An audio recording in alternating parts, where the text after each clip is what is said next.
بسم اللہ الرحمن الرحیم۔ آج پھر میں صلاۃ حنفیہ کے عنوان سے حاضر ہوں۔ حنفیوں کی نماز قرآن و حدیث ثابت ہے کہ نہیں، اس ٹاپک پر ہم بات کرنے جا رہے ہیں۔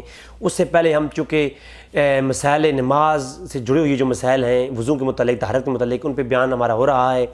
پہلی نشست آ چکی ہے، دوسری نشست کے ساتھ آج حاضر ہوں۔ آج ہم وضو کے متعلق بات کریں گے، چونکہ وضو تو مسٹ ہے، وضو نہیں ہوگا تو نماز نہیں ہوگی۔ تو وضو جو لفظ ہے اس کے متعلق جاننے کے لیے، کیونکہ وضو کی فرضیت تو قرآن میں آئی، سورہ مائدہ کی آیت نمبر 6 میں۔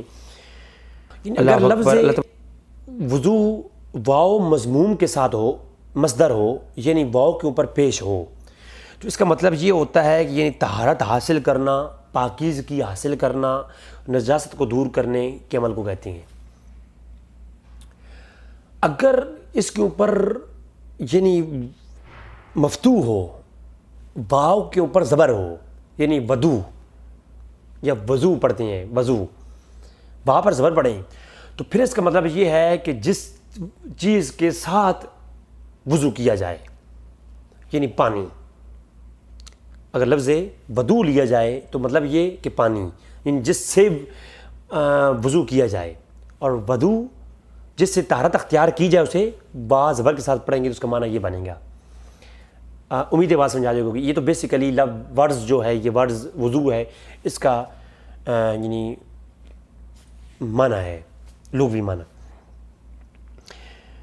اچھا، قرآن کریم میں وضو کی جو فرضیت ہے وہ سورہ مائدہ کے اندر کچھ اس طرح سے بیان ہوئی۔ اللہ تبارک تعالیٰ نے ارشاد فرمایا، یا ایھا الذین آمنوا، اے ایمان والو، یقیناً ایمان والے ہی ہوں گے جو نماز کے قریب جائیں گے، صلاۃ کے لیے جائیں گے۔ اذا قمتم الی الصلاۃ، جب تم نماز کی طرف جاؤ، یہ نماز قائم کرو، یہ نماز کے لیے کھڑے ہو، واغسلوا، دھو لو۔ لفظ غسل جو ہے یہ دھونے کے معنی میں آتا ہے۔ لغوی معنی والا غسل کے اوپر ہماری اگلی ایپیسوڈ آ رہی ہے انشاءاللہ، غسل کے فرائض اس کے اوپر ہماری بات ہوگی۔ واغسلوا وجوہکم، یعنی اپنے چہروں کو دھو لو، وایدیکم الی المرافق، اور کونوں تک اپنے ہاتھوں کو دھو لو۔ یہ فرائض ہیں وضو کے، یہ فرائض بیان ہو رہے ہیں۔ وضو کے 4 فرض ہیں، یہ بھی یاد رکھ لو۔ بعض لوگ کہتے ہیں، اس میں بعض علماء کا اختلاف ہے کہ وہ پاؤں کے دھونے کا وہ فرض نہیں سمجھتے۔ حالانکہ اس آیت میں پاؤں کے دھونے کی فرضیت بالکل صاف ثابت ہے، وہ آگے انشاءاللہ بات ہو رہی ہے۔ پہلا فرض کیا ہے جو قرآن میں اور اللہ نے فرمایا کہ نماز کے جاؤ تو وضو کرو، تو کس طریقے سے کرو؟ پہلے اپنے چہرے کو دھو لو، پھر اپنے ہاتھوں کو کونوں تک دھو لو، اور وامسحوا برؤوسکم۔ اب اس کے اوپر علماء میں اختلاف ہے، یعنی برؤوسکم کے اوپر امام شافعی اور ان دیگر ائمہ کا کچھ اور موقف ہے۔ چلے خیر، وہ آج میں اس کو ترک کرتا ہوں، چھوڑتا ہوں، کبھی پھر مختلفی کے اوپر بات کریں گے تو ان کے اوپر لے کے آؤں گا اس کو۔ میری بہت اہم گفتگو ہونی ہے مسئلہ مختلفی کے اوپر، تو پھر انشاءاللہ اس کو ویڈیو میں لے کے آؤں گا۔ تو کہا کہ وامسحوا، مسح کرو اپنے سروں کا۔ تو سروں کا مسح کرنا میں حدیث سے بتاؤں گا کہ چوتھائی سر کا مسح کرنا جو ہے، اللہ کے رسول نے اس آیت سے مراد چوتھائی سر کا مسح کرنا فرض ہے، ٹھیک ہے۔ پھر اللہ کے رسول نے جو کیا ہے مسح، فرض طریقے سے بھی کیا ہے اور سنت طریقے سے بھی کیا ہے، آگے چل کے حدیثوں میں ہماری بات ہوگی انشاءاللہ۔ وَأَرْجُلَكُمْ إِلَى الْكَعْبَيْنِ، کہ جو پاؤں ہیں ان کو بھی دھو لو ٹخنوں سمیت۔ اب یہاں پر یہ جو بعض لوگ کہتے ہیں جی کہ یہ جو پاؤں کی دھونے کی فرضیت ہے یہ نہیں ہے، تو یہاں پر جو ہے یہ پاؤں کی فرضیت بھی ثابت ہے۔ بعض لوگ اس پہ جو ہے اعتراض کر رہے ہوتے ہیں، میں نے دیکھا۔ اچھا، وضو کی جو فرائض ہیں، جب 4 چیزیں آ گئیں اس میں، کون کون سی؟ چہرے کو دھونا، ہاتھوں کو کونی تک دھونا، چوتھائی سر کا مسح کرنا، اور پاؤں کو دھونا، یہ 4 فرائض ہیں۔ وضو کے واجب ہونے کی شرائط کون کون سی ہیں؟ وضو کی شرائط یعنی وضو کے واجب ہونے کی شرائط جو ہیں وہ ہیں، یعنی مسلمان ہو، بالغ ہو، پانی اتنی مقدار میں موجود ہو کہ وضو کر سکے، اور ناپاکی کا پایا جائے، ٹھیک ہے، اور حیض و نفاس سے پاک ہو۔ حیض و نفاس والے شخص جو ہے بار بار اس کو وضو کرنے اس کا وضو نہیں ہوگا، حیض و نفاس والی جو عورت ہوتی ہے، تو حیض و نفاس والی عورت کے لیے حکم یہ نہیں ہے وضو کا، اس پہ واجب نہیں ہوتا وضو، اور اس کے علاوہ وقت تنگ نہ ہو تو پھر کیا ہے، وضو واجب ہے۔ اب وضو کی جو فضیلت ہے، اب وضو کی فضیلت کیا ہے، بعض لوگ نا وضو کو بس ایک بار کر لیتے ہیں نا تو بس وہ تھوڑا سا بھی شک ہو کہ وضو ہے کہ نہیں ہے، وہ تھوڑا سا بھی یقین ہو کہ وضو ہے تو اسی میں نماز پڑھتے رہتے ہیں، تھوڑا بہت شک بھی بڑھ جائے تو وہ نہ کرنے کو بہتر سمجھتے ہیں، کیا وہ ہوتے ہیں اسی میں نماز پڑھتے ہیں شک کی بنیاد پہ بھی۔ یعنی اگر خدا نخواستہ ٹوٹ گیا ہو تو پھر بھی جو وہ کہہ رہے ہوتے ہیں کہ چلو جی وضو ہے میرا، جانے دیں۔ حالانکہ وضو بار بار کرنا بڑا ہی، یہ اس کی فضیلت آئی ہے حدیث میں، مختلف چیپٹرز ہیں، میں ایک دو حدیثیں پڑھ دیتا ہوں کہ اللہ کے رسول صلی اللہ علیہ وسلم نے ارشاد فرمایا، ابو ہریرہ رضی اللہ تعالیٰ عنہ روایت کرتے ہیں صحیح مسلم کے اندر کتاب الطہارہ اور باب خروج الخطایا مع وضو، وضو کے چیپٹر میں، طہارت کے چیپٹر میں جو باب الخروج الطہارہ ہے اس کے اندر جو ہے یہ بیان کرتے ہیں ابو ہریرہ رضی اللہ تعالیٰ عنہ کہ ابو ہریرہ فرماتے ہیں کہ حضور نے فرمایا جب کوئی مومن وضو کرتا ہے، جس وقت چہرہ دھوتا ہے تو جیسے ہی چہرہ دھوتا ہے تو یا چہرے کا پانی گرتا ہے یا چہرے کا پانی کا آخری قطرہ گرتا ہے تو اس کے تمام وہ گناہ جھڑ جاتے ہیں جو اس نے آنکھوں سے کیے ہوتے ہیں، اور جب وہ ہاتھ دھوتا ہے تو جیسے ہی ہاتھوں سے پانی کے قطرے گرتے ہیں یا پانی کا آخری قطرہ گرتا ہے تو اس کے ہاتھوں سے کی ہوئی گناہ جھڑ جاتے ہیں۔ اسی طرح حضور نے فرمایا اس کے جو جب وہ پاؤں دھوتا ہے اس کے پاؤں سے کیے گئے گناہ جو ہے وہ معاف ہو جاتے ہیں۔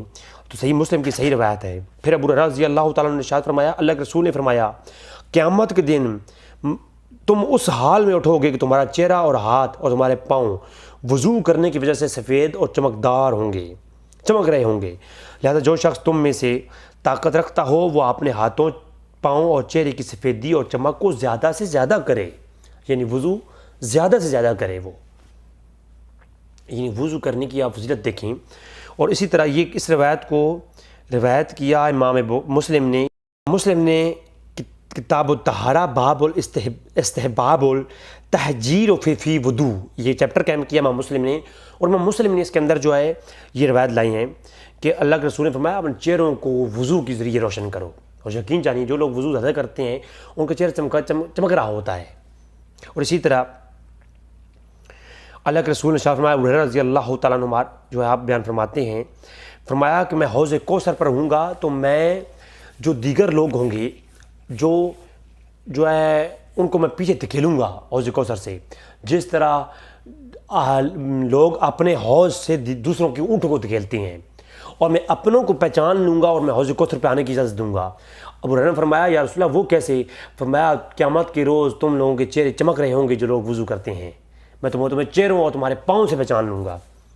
تو یقین کریے جو لوگ نماز پڑھتے ہیں اللہ کے رسول نے فرمایا ان کے چہرے تو چمک رہے ہوں گے، اور وضو جو کرتے ہیں تو ان کے وضو کی وجہ سے ان کے چہرے بھی چمک رہے ہوں گے۔ اور وضو کے آداب کون سے ہیں؟ وضو کے کچھ آداب ہیں جن کو مد نظر رکھا جائے تو بہت بہتر ہے، یعنی وضو اونچی جگہ پہ بیٹھ ہی کرنا، قبلہ رخ ہو کے بیٹھ ہی کرنا، کسی اور سے مدد مت لینا، دنیاوی بات چیت مت کریں، دل کے ارادے اور زبان کے فعل کا جمع ہونا، یہ نہیں آپ وضو کر رہے ہیں اور آپ کا کوئی سوچ اور آپ کی باتیں اور آپ کا دھیان کہیں اور ہے۔ مسنون دعائیں جو یاد ہوں وہ پڑھتے رہنا، ہر وضو کے دھوتے وقت بسم اللہ پڑھنا، ہر وضو کے دھوتے وقت شہادت کی انگلی کو دونوں کانوں کے سوراخوں میں دخل کرنا، اور تنگ انگوٹھی کا ہلانا، اگر انگوٹھی پہن رکھی ہے بعض لوگ تو بڑے بڑے انگوٹھے پہنے ہوتے ہیں جناب، انہوں نے وہ دھوتے ہوئے وہ ہلاتی بھی نہیں ہے، اس کے اندر پانی نہیں جاتا تو وضو ناقص ہوتا ہے۔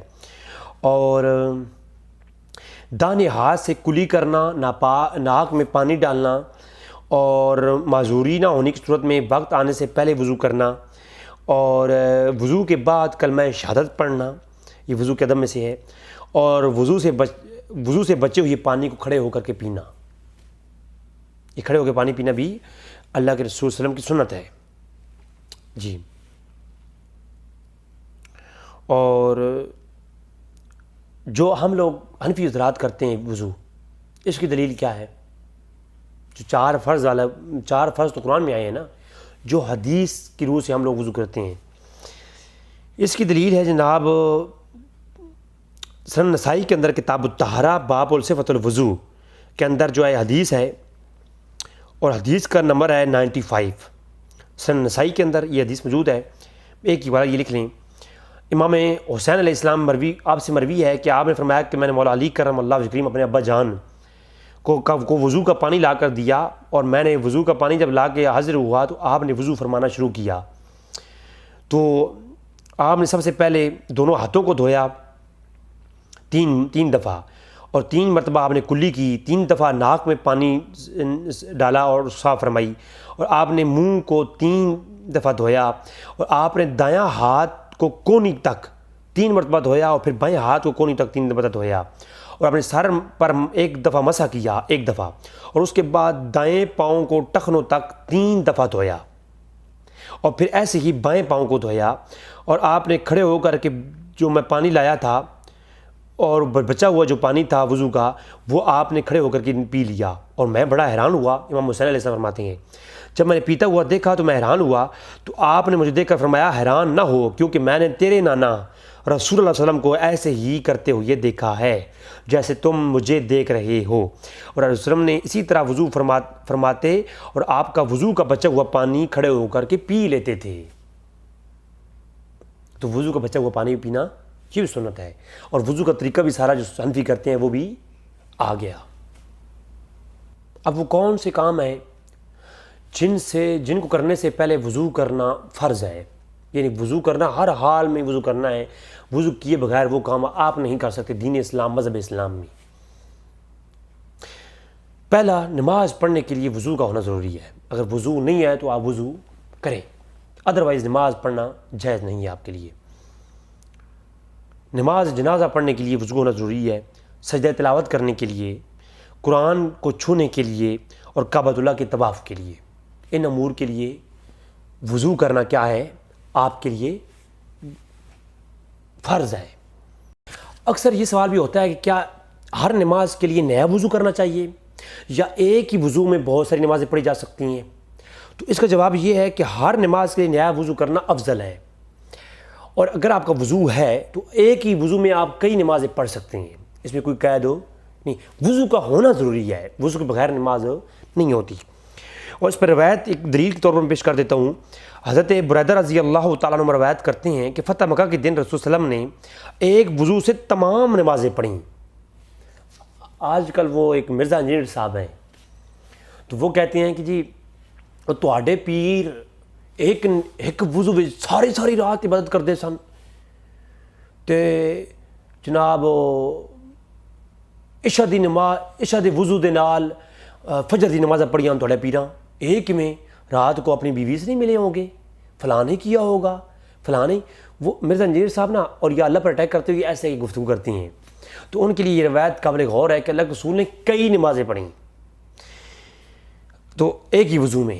تو ایک وضو میں پڑھنا یہ کوئی قباحت نہیں ہے، یہ کوئی شریعت سے دور چیز نہیں ہے، اور اولیاء اللہ کا تو یہ شعار ہے رات کو نماز عشاء کے بعد جو ہے نماز عشاء سے پہلے جو وضو کرتے ہیں، نماز عشاء پڑھتے ہیں، اس کے بعد عبادت کرتے ہیں، نوافل پڑھتے ہیں، ذکر و اذکار کرتے ہیں، اسی وضو میں صبح کی نماز پڑھتے ہیں۔ کئی ایسے میں نے آنکھوں دیکھ کے ایسے لوگ میں نے دیکھے ہیں، میں نے اس دور کے اندر آنکھوں سے ایسے لوگ دیکھے ہیں جو ایک ہی وضو سے جو ہے وہ ساری رات عبادت کرتے تھے۔ تو یہ ظلم نہیں ہے جو ہے کیا کہ ایک ہی وضو سے تمام نمازیں پڑھیں۔ عمر نے حضور وسلم سے عرض کیا یا رسول اللہ آپ نے وہ کام کیا جو اس سے پہلے آپ نے نہیں کیا، تو آپ نے فرمایا اے عمر میں نے یہ کام ارادتاً کیا ہے، یعنی ارادے کے ساتھ ہی کیا ہے۔ تو امام بخاری رحمہ اللہ نے سوید بن نعمان سے روایت کیا کہ نبی کے وسلم نے عصر کی نماز ادا فرمائی اور پھر وضو کیے بغیر مغرب کی نماز ادا کروائی۔ تو ایک نماز کے ساتھ ہر نماز کے ساتھ نیا وضو کرنے کی ضرورت نہیں ہے۔ جب وضو آپ کا ہے تو آپ کئی نمازیں بھی پڑھ سکتے ہیں اس طرح سے۔ امام بخاری رحمہ اللہ کی جو روایت ہے یہ بھی دلیل ہے، اور صحیح مسلم کتاب الطہارہ باب جواز الصلاۃ کلھا بوضوء واحدہ، اس باب کے تحت جو ہے وہ حدیث لائے ہیں 277 نمبر روایت لائے ہیں امام مسلم بھی۔